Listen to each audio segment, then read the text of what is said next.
2, 1, and hold. If you're like most people, you can probably hold your breath 30 seconds, maybe a minute, before you start to feel the urge to breathe. But the truth is, most healthy people can actually hold their breath quite a bit longer than that. And some people can hold it a lot longer. The current world record is 11 minutes, 32 seconds. And as if that weren't ridiculous enough, some competitions allow athletes to breathe pure oxygen before their breath holds. In 2016, Spanish freediver Aleix Segura used this technique to go 24 minutes and 3 seconds without breathing. How is that possible? To find out, I spoke with professional freedivers and researchers who study their physiology. I also took a crash course in proper breath holding technique. When I started, I could hold my breath for about a minute, but by the end, I was holding it way longer than I ever would have expected. But before we get to that, let's talk about some of the science behind breath holding and why the professionals are so much better at it than the rest of us. The reason why some people are better at holding their breath for a long time would be partly genetics and partly because of training. That's Peter Lindholm. He's a physician researcher at Sweden's Karolinska Institute. He's been studying the physiology of elite breath hold divers for more than 2 decades. He says that a lot of them are just physically gifted. Take lung size, for example. The average human has a total lung capacity of between 4 and 6 liters. But many of the world's top freedivers have lung capacities of 10 liters or more. This isn't necessarily something that they've trained. They were just born with big lungs. On top of this, many professional freedivers use the muscles of their mouth and throat to overfill their lungs with air. This is called lung packing. And the X-ray footage you see here shows an elite freediver using the technique to expand his lungs several liters beyond their normal capacity. Lindholm also says a lot of elite breath holders have relatively slow metabolisms and relatively large blood volumes, which makes sense. Your blood and your lungs hold oxygen, and your body consumes it. The slower you churn through your oxygen supply, the longer you can go on a breath full of air before succumbing to unconsciousness. But when it comes to breath holding, lung size is only part of the equation. Even more important is a physiological response called the mammalian diving reflex. When you hold your breath, it actually causes your heart rate to slow down. This reduces your body's oxygen consumption. And what that does is it reduces the blood flow to your legs and your arms, so blood is pumped preferentially to the brain, which means that the oxygen that's in the blood and oxygen stores in the lungs is used by the brain and not consumed by your muscles. And cold water, it actually amplifies the response. Exposing your face to cold water activates your trigeminal nerves. What are your trigeminal nerves? You take your fingers and you pinch your cheek and you feel it, you have your trigeminal nerves to thank. They're responsible for sensation in your face, but they also connect to the part of your nervous system that regulates your heart.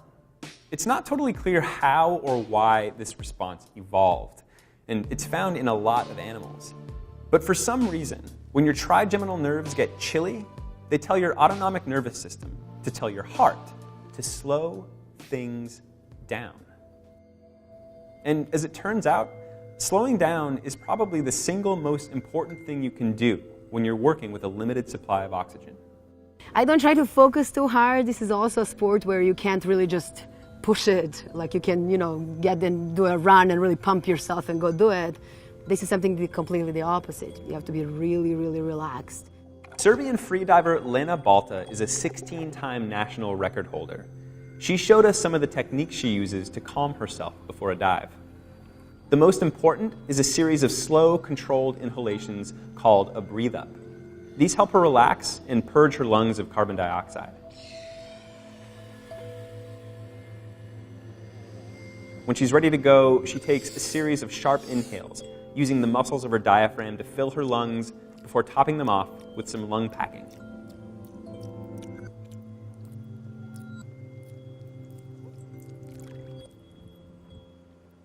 These techniques take time and practice to perfect, which is important because when done incorrectly, they can be pretty harmful or even deadly.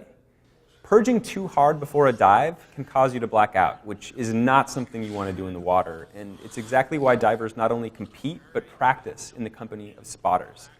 And lung packing, that can actually tear the tissues in your lungs. But Lindholm says that with just a few hours of supervision and instruction, most people can actually learn to hold their breath well over 2 minutes. So I gave it a shot. Just of the CO2, but also any kind of physical. Brian Stanley is a freediving instructor at Bamboo Reef Dive Shop in San Francisco. He had me start by holding my breath on land with my face in a bowl of cold water. I lasted about a minute, but thanks to the mammalian dive response, my heart rate dropped from 74 to 51. After your heart spiked up to 74. Next, Brian had me move outside to the pool deck to hold my breath while lying down. The idea here was to help my body relax. This time, I held my breath for just over 2 minutes. Next, Brian taught me some basic breathe-up techniques, to use my diaphragm to fill my lungs and to focus on relaxing. And what this will do is it will help to relax your muscles, reduce any stress or tension that you have in the body, and then get that heart rate lower, which is key for starting your free dive. As I held my breath, he calmly instructed me to relax every part of my body, beginning with my toes, progressing up to my head, and then going back down to my feet. If you've ever taken a yoga class, it felt surprisingly similar to that. Before I knew it, I had held my breath for just over 3 minutes. Finally, Brian had me put on a wetsuit and get in the pool, where we did some more breathing exercises, and finally had me lie face down and hold my breath for as long as possible. Now, there's a few things going on here. For starters, being in the pool did a lot to relieve tension throughout my body.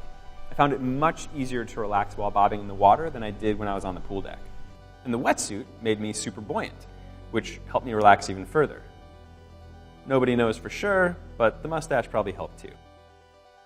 After 2 minutes in the water, Brian started having me signal with my finger every few seconds to let him know I was okay.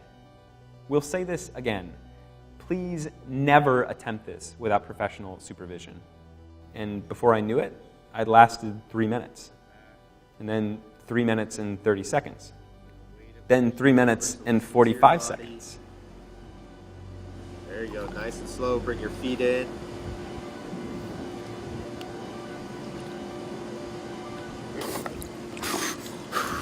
And hold.